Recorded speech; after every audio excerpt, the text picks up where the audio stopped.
Bismillahirrahmanirrahim. Assalamualaikum. Semoga kita baik-baik saja dan semoga kita masuk surga. Amin. Sijah Tamimiyah, perempuan si nabi palsu.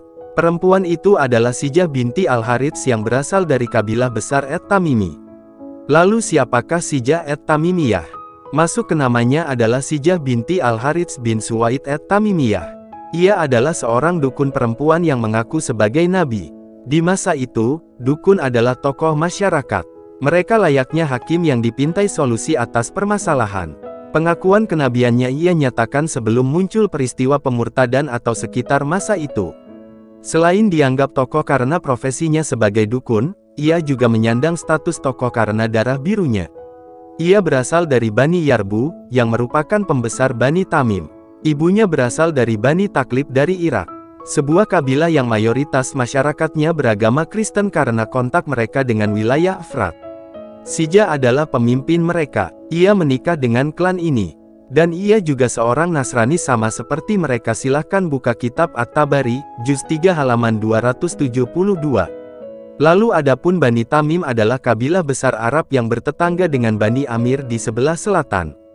Kota Madinah di sebelah timur. Mereka juga tersebar di Teluk Arab hingga di tepian utara Sungai Efrat. Dan cabang-cabang kabilah ini memiliki ladang gembala yang terbentang hingga bagian tengah Efrat. Bani Tamim memiliki kedudukan terhormat di tengah kabilah-kabilah Arab, baik di masa jahiliyah maupun di masa Islam. Mereka dikenal pemberani dan dermawan. Lahir dari rahim mereka para penyair dan pahlawan. Sehingga mereka dijuluki Qalb al-Muluk, jantung para raja. Silahkan buka At-Tabari, juz 3 halaman 116. Selanjutkan masuk ke pengaruh geografis terhadap munculnya nabi palsu. Posisi geografis sedikit banyak memiliki pengaruh untuk mendorong para nabi palsu menyebarkan dakwahnya. Demikian juga dengan Sijah. Masyarakat Bani Tamim yang banyak dan tersebar di berbagai daerah menjadi salah satu alasan ia memproklamirkan diri sebagai wanita yang mendapat risalah kenabian. Jika kita teliti, persebaran masyarakat Bani Tamim mempengaruhi hal-hal berikut ini.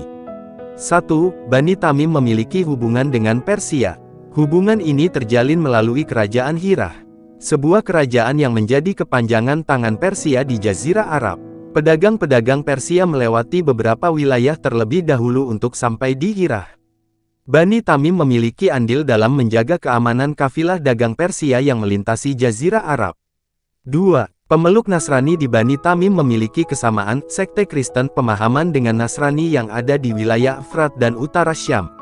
3. Para pemimpin kabilah ada yang berafiliasi ke Persia, ada pula yang ke Bizantium.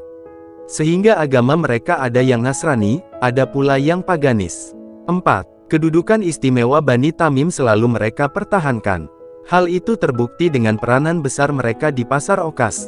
Salah seorang tokoh mereka Al-Akra bin Abis menjadi hakim di pasar tersebut. Walaupun akhirnya, ketokohan mereka jatuh 2 tahun sebelum diutus Nabi. Itulah kondisi Bani Tamim. Lalu pada tahun 9H, utusan mereka datang ke Madinah untuk menyatakan keislaman mereka.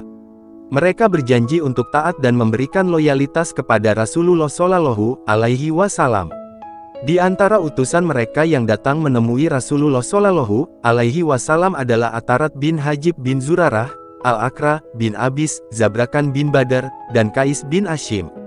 Nabi menerima dan melepas mereka menuju kaumnya dengan rida dan jiwa yang lapang. Kitab Ibnu Sa'ad, juz 1 halaman 293-294 dan juga Kitab At-Tabari, juz 3 halaman 115. Setelah Rasulullah Shallallahu Alaihi Wasallam wafat, kabilah ini terbelah. Sebagian masih menyatakan taat, dan sebagian lainnya tak mau lagi menaati Madinah yang dipimpin Sayyidina Abu Bakar.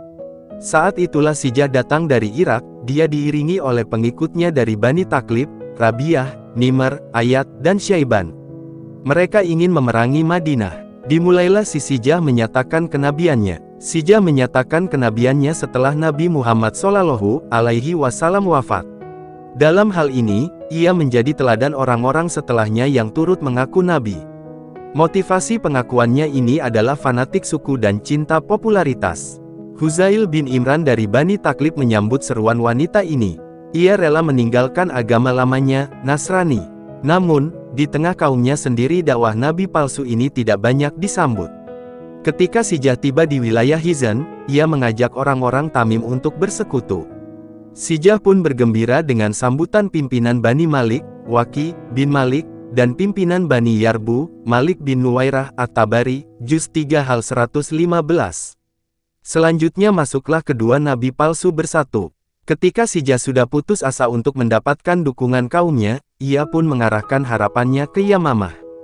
Di sana terdapat nabi palsu lainnya, Musailimah Al-Kadzab, yang juga ingin memerangi Madinah. Dakwah Musailimah lebih populer di seantero Arab dibanding Sijah. Namun, kehadiran Sijah di Yamamah membuat Musailimah khawatir kalau wanita ini bakal mengganggunya dalam memerangi Sayyidina Abu Bakar radhiyallahu anhu. Sementara pasukan Islam tengah bersiap menyerangnya, dan kabilah-kabilah tetangga juga tengah menekannya.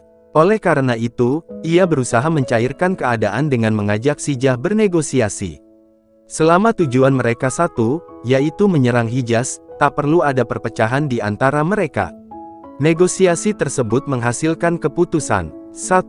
Memperkuat kerjasama mereka dengan pernikahan. 2. Menyatukan kekuatan mereka untuk menghadapi umat Islam dan menguasai Jazirah Arab. 3. Musailimah menjanjikan setengah hasil bumi Yamamah untuk Sijah. Kitab At-Tabari, Juz 3 halaman 273-275. Resepsi pernikahan dua nabi palsu ini pun dilangsungkan. Sijah tinggal bersama Musailimah selama 3 hari. Kitab Al-Balhi, Juz 2 halaman 198. Setelah itu ia kembali menuju kaumnya tanpa sebab yang jelas. Ia membawa setengah hasil bumi sebagaimana yang sudah disepakati. Ia tinggalkan Musailimah sendirian menghadapi singa-singa Islam. Musailimah tewas di kampungnya Yamamah. Setelah dari Yamamah, Sijah tinggal bersama kaumnya, Bani Taklib.